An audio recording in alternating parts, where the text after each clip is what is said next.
So, this is our last session, everyone, the bonus session. We're going to talk about happiness, which is such an interesting topic because everybody wants it and so few people have it. So, I don't know if you remember, but years ago, they did a survey. They wanted to find out who are the happiest people in the world. So they interviewed Americans, Europeans, people in countries all over the world. They found that America rated about 39, and I believe Great Britain rated about 43. You know, the wealthiest countries in the world didn't rate very high. And the number one country was Bangladesh, which I think at that time was like the third poorest country in the world. So it's quite interesting. Having doesn't equate with happiness. So in one of the ancient Vedic texts, there's this really interesting story. And there was what we call a sadhu. Sadhu is a person who's pursuing spiritual life, and they tend to be renounced. They live very simply. And so this one sadhu, he was just on the side of a road, and he wasn't doing anything. And people would come, they'd honor him for his austerity, his meditation, his spiritual power. You know, in America, unless you can have a nice place and nice clothes and you're, fancy dancy, people probably won't honor you that much. But in India, just a saintly person living a very austere life, even along the side of the road, people understand that he's elevated, and that's why he's been able to renounce this world. So he was very renounced, and one other great saintly person said, "Why are you sitting here doing nothing? And how is it that people are feeding you and so on?" And so this is a different culture. We say doing nothing. This has a positive connotation. So in this culture, he had renounced life and just given his life totally dedicated to spiritual pursuit, and he was living on whatever people would offer him. So he was willing to live that way, and it was an exalted way to live. So he said, "I have observed that people come together to create unity and harmony and happiness, but they usually get the opposite. So I decided that I would just renounce, just live simply, and not make that effort to find happiness." And so he said, "Are you happy?" He said, "Yes, I'm very happy.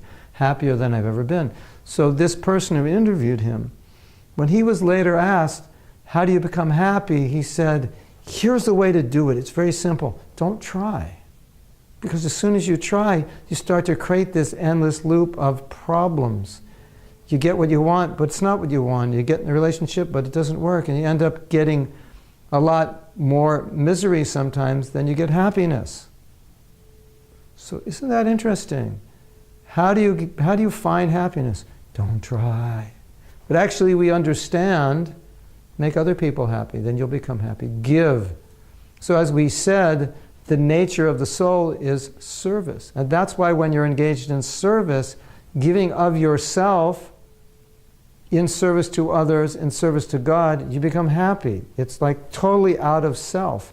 And that's why when we become very self-centered and thinking, I don't like this, I like that, I want to do this, I don't want to do that, and become obsessive about what makes us feel good, what we like, we never become happy. We just go crazy, basically.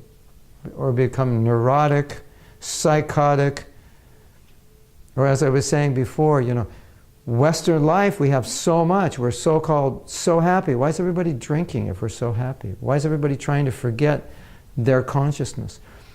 Higher consciousness, higher consciousness. What does that mean? It means love.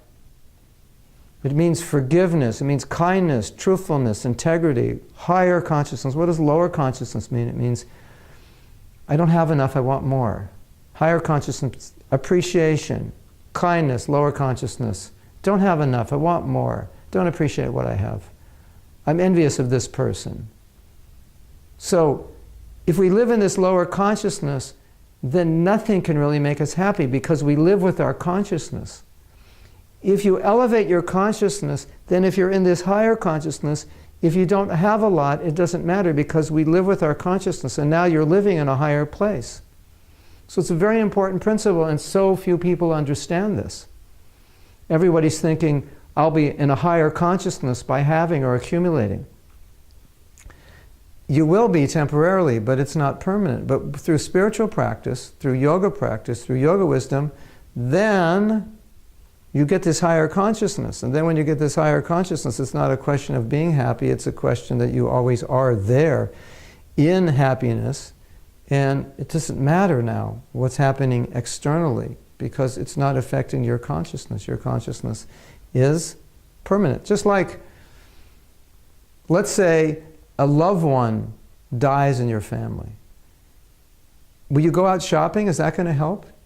You get a new watch or a new dress, is that going to help? Of course not. But that people think doing things like that is going to change their consciousness.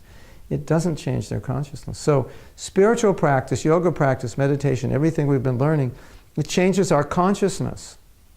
And then when our consciousness is changing, it's uplifted, then everything's good. Even if it's not good, it's good, because you're good.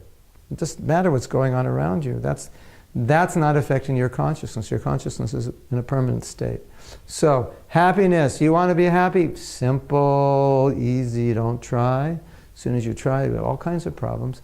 Don't try, serve, and you'll be happy. Thank you very much. Look forward to seeing you at our next Yoga Wisdom course, wherever in the world you are and wherever in the world that will be. You can get more information about it by going to the website or the page where you got the Yoga Wisdom course, or if you're just seeing this on YouTube, then go to www.mahatmadas.com, and then you can get information there. Thank you for watching. Namaste and Hare Krishna.